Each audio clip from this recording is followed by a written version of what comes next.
All right, guys, Married at First Sight, Season 11, Episode 8. Let's get into it.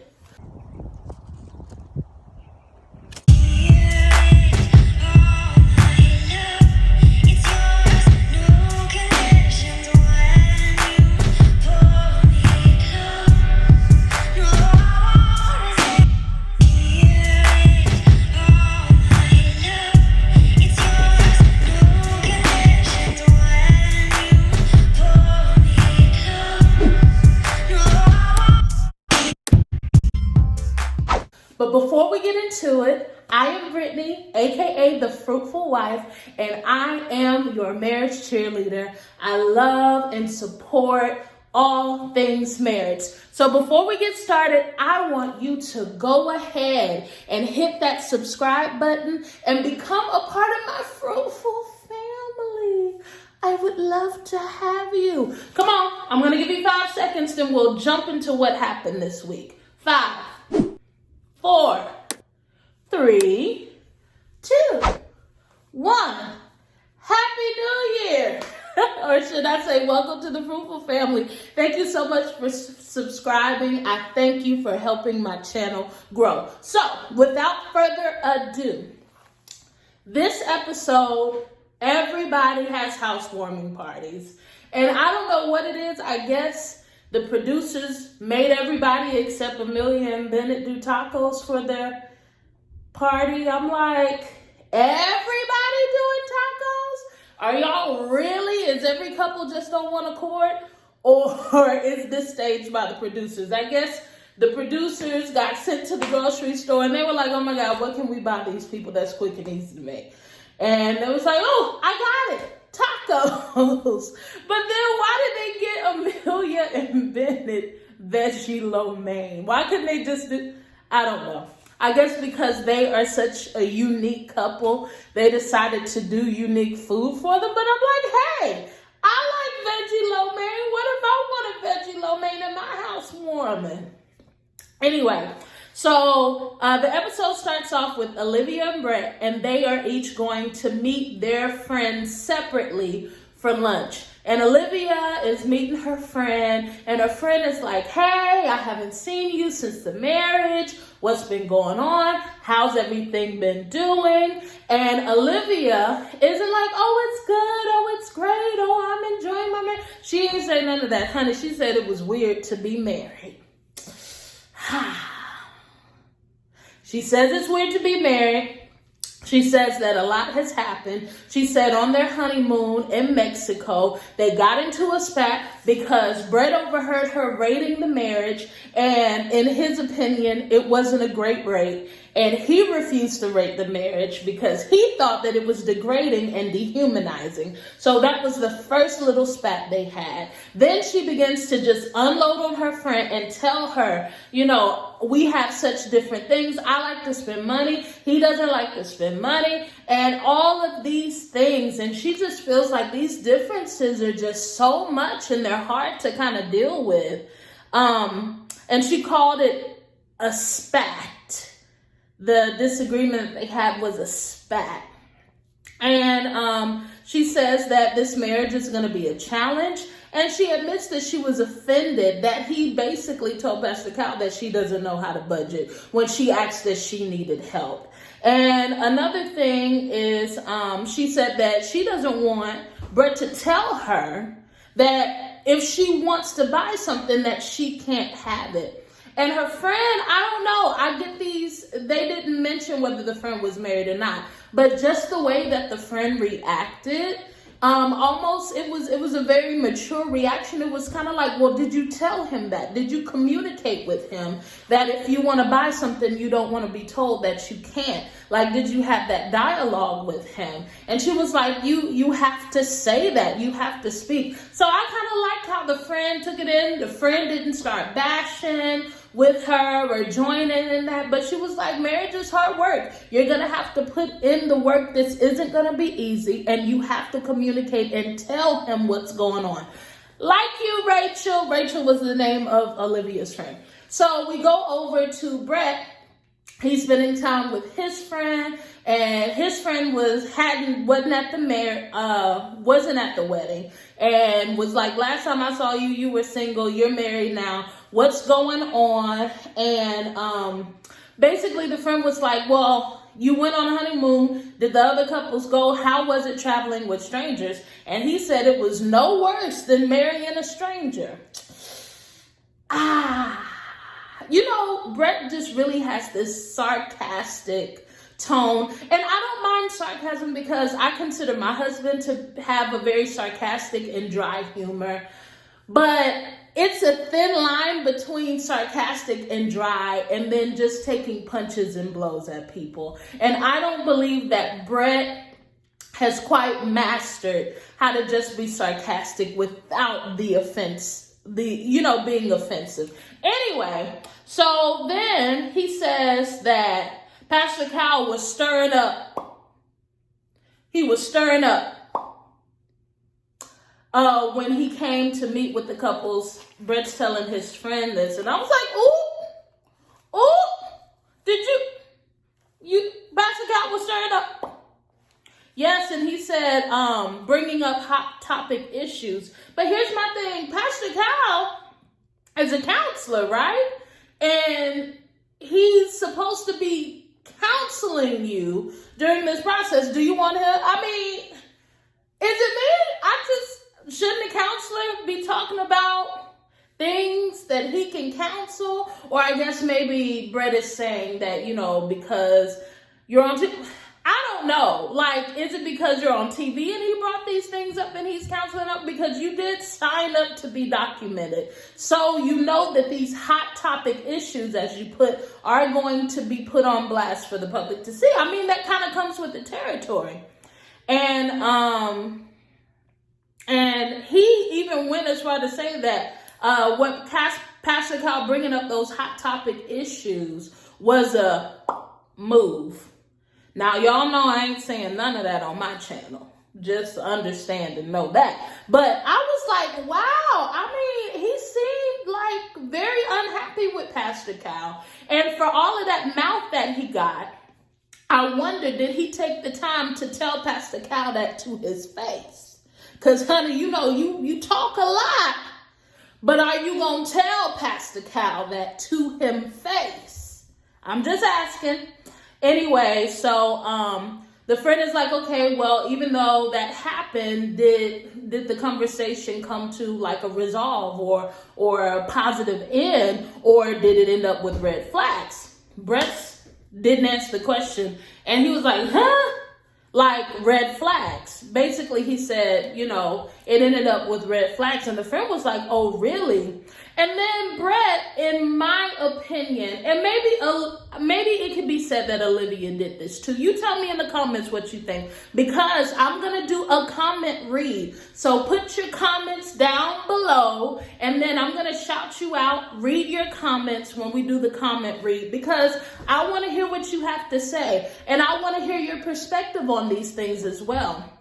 Maybe it could be said that Olivia kind of exposed him and threw him under the bus to the friend. I wouldn't say that, but it really seemed like Brett kind of was like, she doesn't know how to budget. Basically, her priority is wasting money and taking expensive trips and buying things off of QVC. And I don't mind venting to a friend. I have very close friends that I share things with, but I feel like there's a difference between kind of venting and discussing my marriage and then throwing my spouse under the bus, because that's what I'm not going to do to my husband. You heard me. So he said that, she just wants to take expensive trips and buy things off of QVC, while my mentality is building wealth. And it's just like he was exalting himself over Olivia, when really I feel like, there is nothing wrong with you both wanting anything. And if you both could compromise and meet in the middle, y'all could do some incredible things as a couple. But, she didn't want a man who made way less than her. And, Brett just seems like he is really just not into whatever Olivia wants to do with her money as far as entertainment. So we move on, and the friend is like, well, can y'all at least compromise? And, Brett kind of left thinking, I don't know. But I like that the friend said, why can't you do both? Why can't there be both? And that's what I'm wondering too. I'm sure a lot of you want to, why can't it be both? Why can't we build wealth and be able to enjoy ourselves? Because we don't know, what tomorrow brings. Can we do both? Anyway, on to Amani and Woody. They wake up in the morning, enjoying each other. They're lovey-dovey, having a great time, enjoying their marriage. Woody gets up, honey, and starts making Amani breakfast. Come on, Woody. Breakfast, serving drinks, then pulled out a beautiful bouquet of roses out the refrigerator. Now, he care about them flowers. If he put them in the refrigerator, honey, he said, I'm preserving these flowers for you. Come on, somebody. So he's making her breakfast and all of these things. And Amani says that she thinks that he's sweet and that this marriage has been easy. And I'm just like, woo, I can tell y'all newlyweds, honey. Because I don't know no married couple who've been in the game talking about easy. But I'm glad that they're starting off well. I hope it stays like that for as long as possible. And Woody is like, he's just glad that they're not on the opposite ends. It would be difficult if they were and if they didn't get each other. And he says that he expects difficulties, but right now he is happy. We're moving on to Bennett and Amelia. They meet up with their friends separately. And Amelia's friend comes to the apartment, and then Bennett meets a girlfriend in the park. And honey, I got some thoughts on the girlfriend.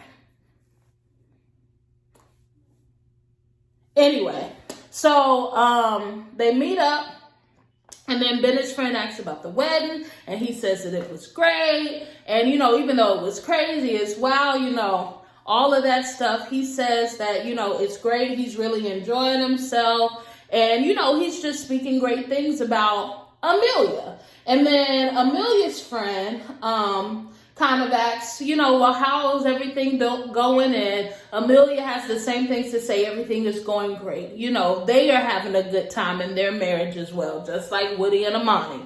So here's the thing. Bennett's friend begins to ask, well, what's the deal with this girl? What's her occupation? I'm trying not to take that some kind of way. I understand that that's his friend. You married a stranger. I care about you. I love you, bro. Who is this woman you marrying? Kind of that kind of thing. But I'm like, if it was really that serious, why wasn't you at the wedding? I don't know. Anyway, so he's like, well, she's a doctor and all of these things. And the friend's like, whoa. And, and says, well, she's very different, than the people in our circle. Maybe, I don't know. Maybe I'm just feeling some type of way. Comment down below if you think I'm being extra. But I was just kind of like, she's really not. She actually really fits perfectly into your circle. But maybe the fact of her hearing doctor automatically was like, oh, well, if she's a doctor, then she's nothing like us, which is not true.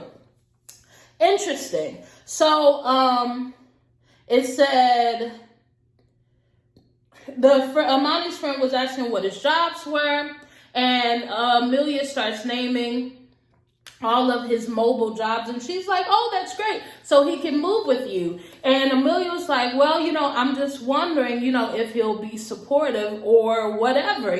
She's really just waiting to see, is he willing to be committed enough to go with her where she needs to go to finish out her residency and get a job in her field. So Bennett's friend, begins asking about, them liking the apartment. Are they going to stay there? And Bennett lets his friend know that because she's a doctor, she'll be moving very soon to do a residency.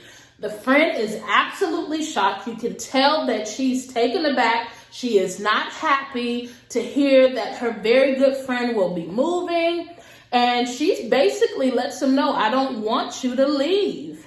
And Bennett, is kind of like, well, I'm very serious about, her, and I'm serious about making this work.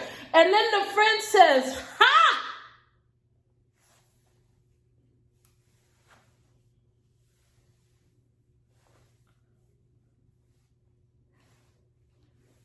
Can somebody, ha? What you mean, ha?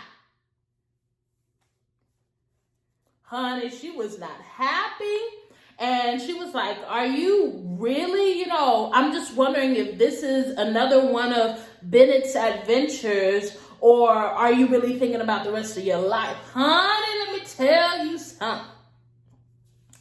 Ain't too many of Mike's friends just gonna be totally against us being married and doing what we got to do to be committed and to move forward with one another. That ain't happening in my marriage, in my relationship. Maybe you got friends who can come in and do stuff like that, but ain't nobody on his side nor my side that can come in and do all of that. Now, granted, this is a unique situation because these are strangers, but like I said, this is still marriage. It needs to be reverenced. It still needs to be honored. And if he's saying, I'm committed to this woman and I will consider moving with her, then you as a friend, not that you have to lie and be supportive and say, oh, I'm happy when you're not, but you do need to respect the decision at the very minimum if you're going to continue to be my friend. Maybe other people are different.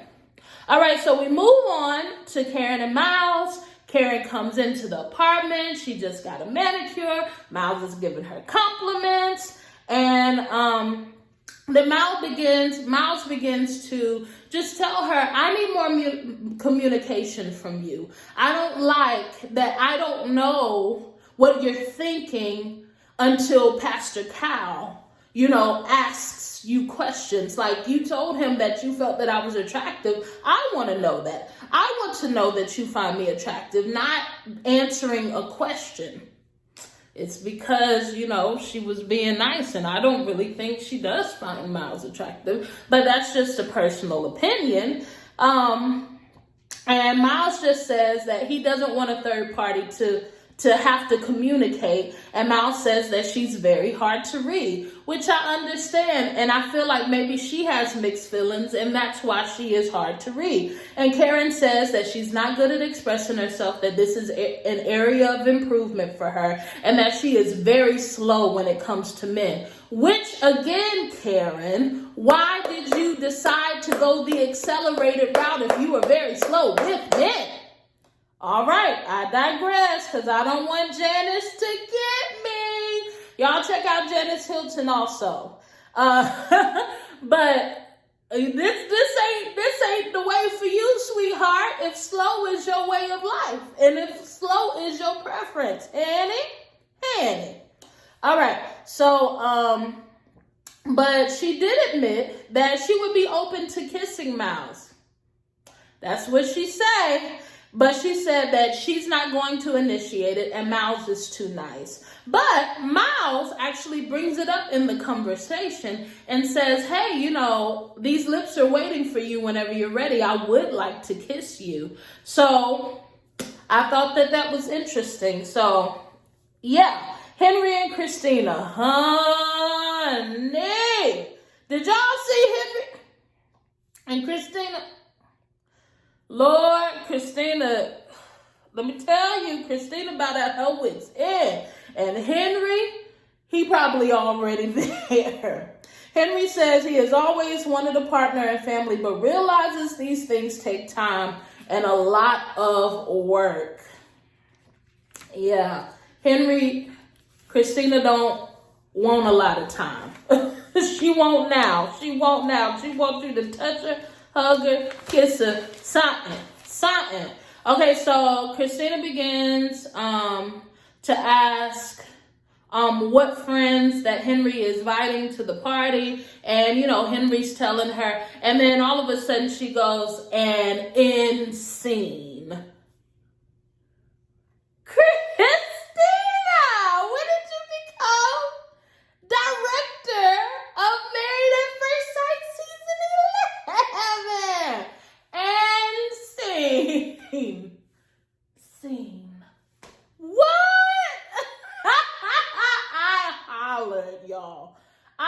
hollered, and the producer was like, you seem frustrated. Honey, don't she seem like another Brandon? Of course, Brandon is a little, Brandon was on another level. But I'm just saying, like, as far as her relationship with production, like, she on Brandon levels. Brandon was what? Was that season 11? No, that was season 9, right? No, that was season 10. Tell me what season Brandon and Taylor was in. Anyway, so, yeah, she seems frustrated. Producer says you seem frustrated. Christina says, because I'm doing everything. Y'all got me talking. Y'all got me initiating. I'm the one to cook. I'm the one to clean. Him do nothing. I don't want that. But I'm a nut. But I'm a butt. Honey, Christina's tired. And Henry is upset because of her impatience. And it seems like the way she expresses herself to production as well as Henry is a turn off to him. And so Christina's like, you don't thank me. You don't seem grateful. You don't seem appreciative. And he's like, because you're impatient and, it bothers me. And they go in a little tit for tat. And honey, Henry is speaking his piece. Now, he ain't hollering or nothing like that, because, that ain't Henry's thing, but still. So they go at it, and, Christina's like, I want you, to appreciate it and initiate and stuff like that. And why don't you make eye contact? And Henry is like, I know I'm not perfect. I know that I have some things to work on too. Eye contact and frustration and confrontation is not what I do. Honey, they tit for tatting. They tit for tatting. So the next scene, the girls and the guys, they meet separately. And the men are playing pool. The women are having brunch. And they just begin to go over all of the issues that they've been experiencing. Well, not every couple has been experiencing issues, because it really seems like Bennett and Amelia are kind of like Jessica and Austin, right? Anyway, so that's season 10. Anyway, Bennett was like, oh, well, me and Amelia, we have different, tastes in music and stuff. And Henry's like, oh my gosh, are you guys going to make it? Do you think you guys... Henry got jokes, y'all. Henry got jokes. And then, Amelia is telling the girls about her having to move and hoping that, Bennett is committed enough to follow her. Olivia shares with the girls that Brett thinks she's wasteful with her money, and she says that that's far from the truth. While on the other hand, Brett is bragging about his just incredible budgeting skills. Once again, in my opinion, throwing her under the bus. I think it's one thing to say, hey, we've been having issues because I feel like maybe, she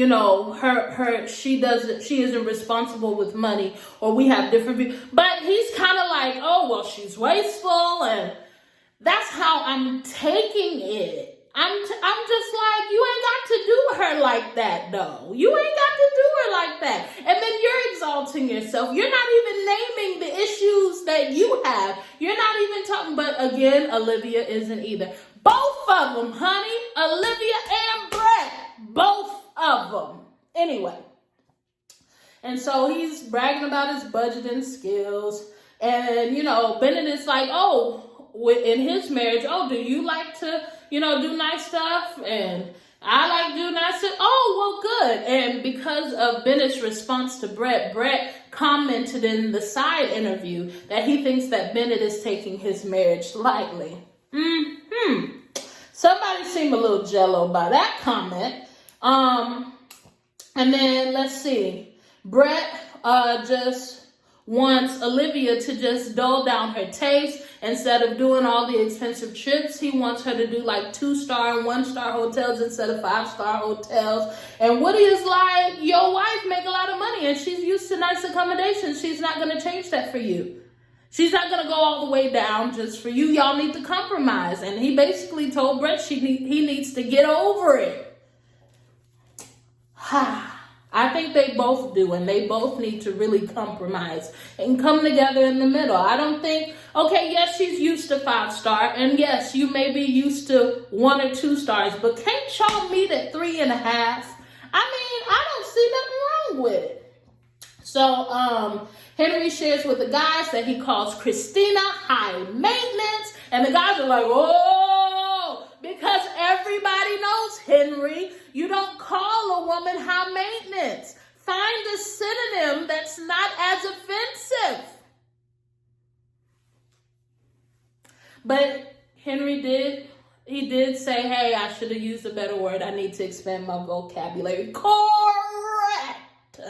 And you also need to start, taking some initiative. No, we're not talking about sleeping with her. I'm not even talking about making out with her. But you know what? If she wants some grocery shopping, do it. Cooking a meal, do it. Something to say, hey, I'm in this. You got to give some more and then be more communicative.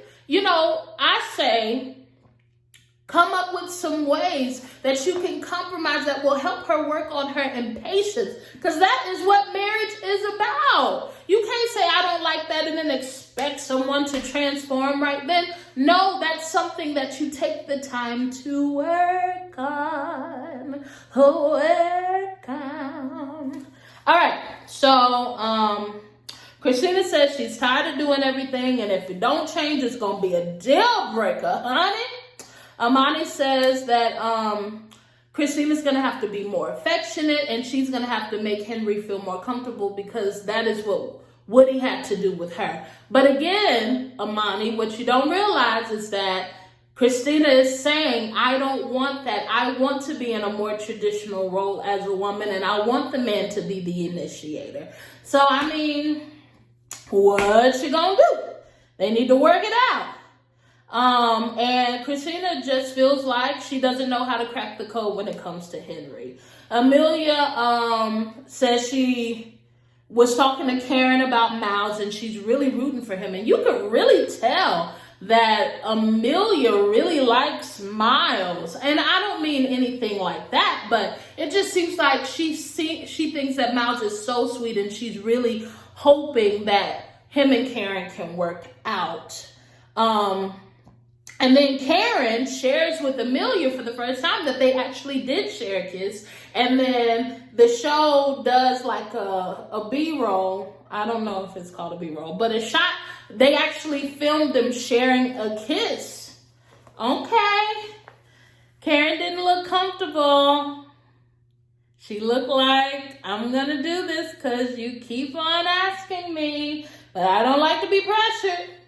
And, yeah, so, let's see. Yes, Karen admits that they kissed and cuddled. Yes, Miles also told the guys that they did and that she tickled his thigh. Sure she did. I don't believe you. And Henry says that Christina wants him to be more aggressive. Woody is like, she wants you to be intimate with her. And you can clearly see that Henry does not want to. Henry is not interested. So it goes to Brett and Olivia in their apartment. Brett is cooking, honey, and the food looks good. Can you say asparagus and steak? And then the asparagus had the cheese, it had the cheese, and then the steak was crusted. Glory! It looked really good. And then while he was cooking, they sat down to do a budget. Olivia admitted that she spends $500 a month on eating out. That's a lot. I spend approximately $600 a month to feed my family of 5. And she spends $100 less to eat. Wow. I'm not knocking it. I'm just saying, wow. Anyway, I'm sure if I had it, I'd be spending it like that too. But they put the budget, they sit down together and do a budget, and they're actually compromising. They're saying, well, Brett, if you're cooking, then I can take that money and put it into, a savings for us to do fun entertainment things. I mean, it just really seems like they came together on it and stuff like that. She was complimenting him on how the food was good. And Brett was like, I know. Brett, is there a thank you? Is there a... Okay, Brett. Okay, both of them. But what I do like is that, they were talking about things they like to do, and Brett brought up bowling. Olivia says she loves bowling, and she likes to even dress up like she's a serious bowler, even though she's not. And they even came up with Alley Cats as their bowling team, and it was really exciting to see, like, oh my gosh, they're making an effort to make this work? What? Very cool. And so, let's see. They go to Christina and Henry. Guests are about to arrive at everybody's houses because, they're doing housewarmings. So Christina tries to resolve the conflict, that her and Henry were having before the guests come. And she's like, maybe I was hangry or something. But, it was just dumb for the things that we were arguing. And Henry's like, really not engaging with her, but deciding to wave his white flag for a truce as well. Their guests come, and I'm looking at Christina's friends like, are these really your friends? These look like actors. These look like extras who don't know how to act. Is it me? I mean, and then the older couple that was over, they didn't say nothing. I mean, maybe 2 were? It was strange, y'all. And, Henry's trash talking friend showed up. The one who said that she wasn't going to honor their marriage and she couldn't respect a girl like Christina for doing something like this. Honey, they don't know she said that, I'm guessing. But she was there, honey, and, she looked like she was ready to judge. She looked like she was ready to judge. Okay? And they play games and stuff like that. Like Would You Rather and all that kind of stuff. Jump over to Woody and Amani's housewarming party. Their friends come, and Woody's friends and his cousin are all like, I can't believe Woody is married. I can't believe it. I know he's taking it serious because he ain't even called me and all this kind of stuff. And then they start playing Never Would I Ever. And they had like 5 fingers up, and then you had to put down one every time you done something. Honey, within the first round, Woody was out. Woody done experienced a lot of things, my God. But then they separated the men from the women, and the women were in the bedroom, and Woody's cousin was like, I was worried at first about Woody getting married. And Amani was like, oh, Lord, what you about to tell me? But she was like, I'm so used to being able to hang out with Woody and call him, but now he's married, so it's different. And Amani was like, well, I'm just about communication. As long as he's communicating with, I don't mind him spending time with his cousin or, hanging out with friends. Maybe I want to go too. And it seemed like it put the cousins at ease to know, hey, okay, I'm not losing my cousin, but I'm gaining a cousin as well. So the guys are out there, and honey, what? The guys just want to know if they consummated the marriage. And of course, Woody let them know that he did in 98 hours. And they like, why would you know how many hours? But, Woody is basically saying, that he never expected that marriage could be this good. Amani is everything that he could have hoped for, and he's happy, and his friends are shocked. All right. So, let's see. Communication. All right. So, let's move to Karen and Mouse. Their housewarming. They have friends over, and one friend shows up, Karen's friend, and she wants to get to know Miles. Miles takes her on a house tour, and then they sit down, and, she's kind of questioning Miles about what are you going to do to take the stress off of her life, because she has a very stressful job, and Miles is giving these pageant answers like he's running for Mr. America. I don't know. It just seems like very pageant answers. Maybe that's just him being genuine. Maybe he's a pageant man. I don't know. But here's the thing. The friend asks Miles, is she being more comfortable with you, or is she still being corporate corporate America Karen. And he was like, yeah, she's still being corporate America. But the friend said something like, yeah, she wants you to take charge. And you got to treat her like a bad puppy.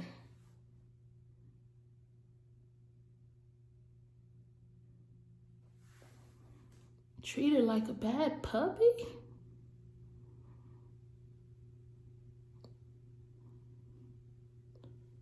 What? Okay. No. Ain't nobody treat nobody in a marriage like a bad puppy. Ixnay on the uppy pay. Okay? Alright, so yes. Karen is talking to Miles' sister, his older sister, and she's basically like, he's too nice, he's too kind, he's too nurturing. I'm hoping, I want to see Miles at work. I want to see. Basically, she wants somebody angry. I'm like, you don't want anybody kind of, because I'm kind and nurturing, and I can't be kind and nurturing if you're kind and nurturing. Okay, you have your preference. I get it. Why are you on Married at First Sight? I mean, I'm sorry, y'all. Anyway, but Miles' big sister's like, I don't think that's going to change. That's really who Miles is. Miles is a very caring and nurturing person. And Karen is like, well, I just like very traditional roles. I'm like, I don't understand what him being kind and nurturing has to do with being untraditional. Are men supposed to be, what's the opposite of kind? Rude? What's the opposite of nurturing? Cold? Is he supposed to be rude and cold? Is that a traditional? Anyway, so basically my sister told the producers, I don't know if Karen is my baby brother's wife. But I kind of like somebody standing up for Miles. I just feel like it's a whole bunch of people grilling Miles on what he gonna be for Karen. But who grilling Karen on what she gonna be for Miles? Anyway, so they go to Brett and Olivia. They have friends over and they're playing games. Nothing too interesting, except she takes her cousin in her bedroom and then complains about Brett about being the opposite. I want to travel. He doesn't. I like this. He doesn't. I want to spend money. He don't. I'm quiet. He's loud. I want to go places. He don't. And his cousin is like, chill. These are things that can be worked on. You know what I'm saying? Honey, she is complaining. And, in the beginning, I was like, oh, Olivia, she was the nice guy. Brett is going to just hurt her so bad. But now I'm like, oh, Olivia, honey, that was a representative in the beginning. Care. All right, so they go to A Million Bennett, and I really like their housewarming. First of all, they have veggie lo mein. Love lo mein. I don't know if I like it more than tacos. Lo mein tacos, they're both incredible, right?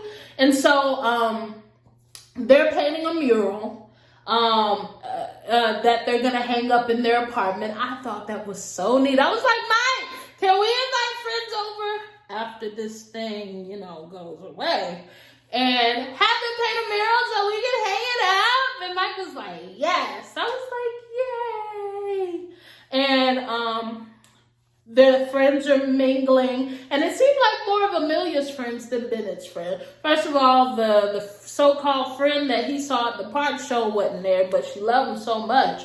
Anyway, I digress. But, they're basically asking Bennett, how's everything? What does he think? What was his favorite part of the honeymoon? And they both said building forts in the hotel room was their favorite thing. And I thought that was so sweet. And then the girls and the guys kind of separate. And the guys go outside to talk to Bennett. And Bennett is so interesting. So first, Amelia's friend, the girl who was in the kitchen talking to them, said something so interesting. She says that he has an undercurrent of a vibe that feels really in sync.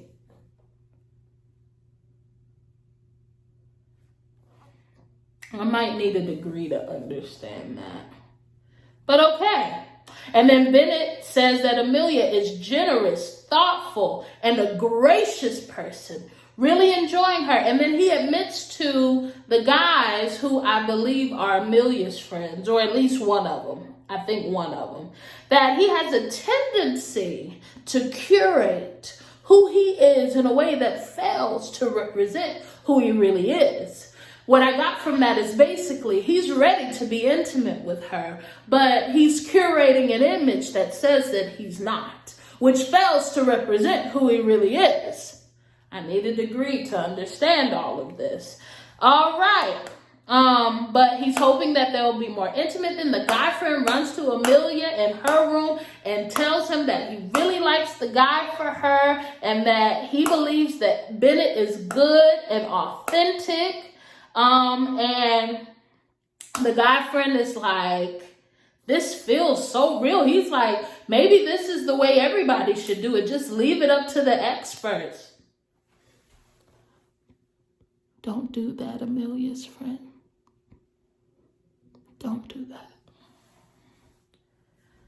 They've had more divorces than successful marriages. I wouldn't do that. Anyway, all right. So, last but not least, we go to Christina and Henry.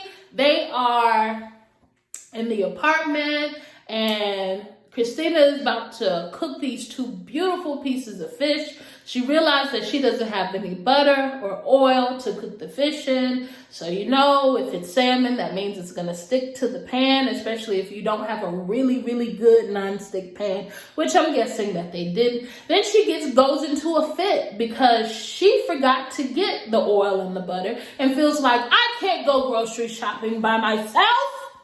I can't go grocery shopping. Henry, I need your help.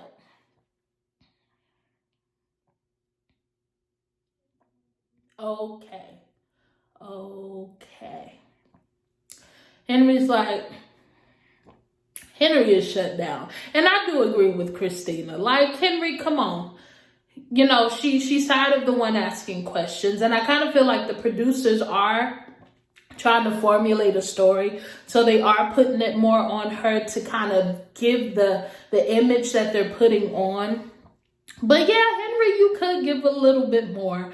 I know that what she's done is unattractive to you, but this is your wife. And it's time for you to die to your flesh. But see, that's Christian talk right there. I don't even know if they say, how can somebody not know what dying to your flesh really entails, Anyway, so they start huffing and puffing and all that kind of stuff.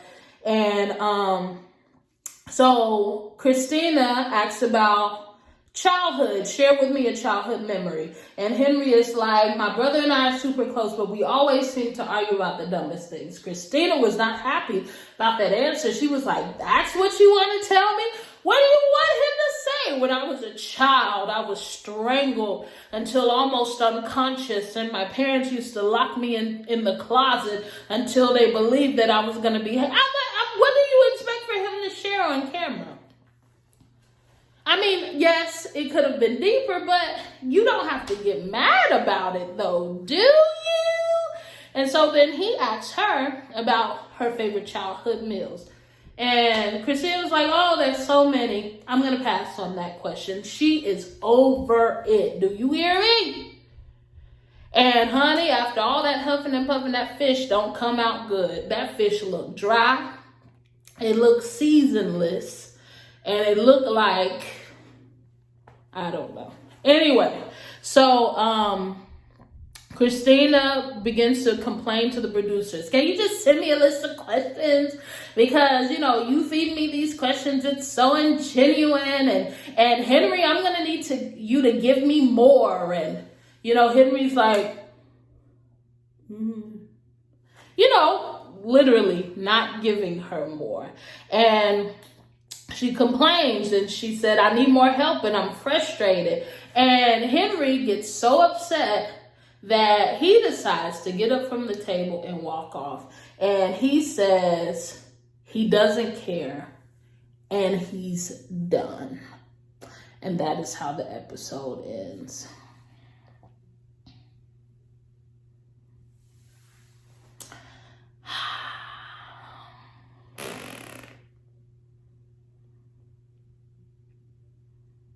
Yeah, so, and that was the show.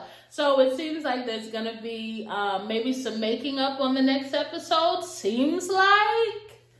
And then there's going to be some more arguing, seems like. So I thank you guys for joining me for another episode. If you made it to the end, thank you so much. Leave a comment so I can shout you out during the comment read. Yes, thank you so very much. Please hit that subscribe button and join my Fruitful Family tree so you can get more Married at First Sight updates. I love you all so much, and until next time, be fruitful and multiply. Bye.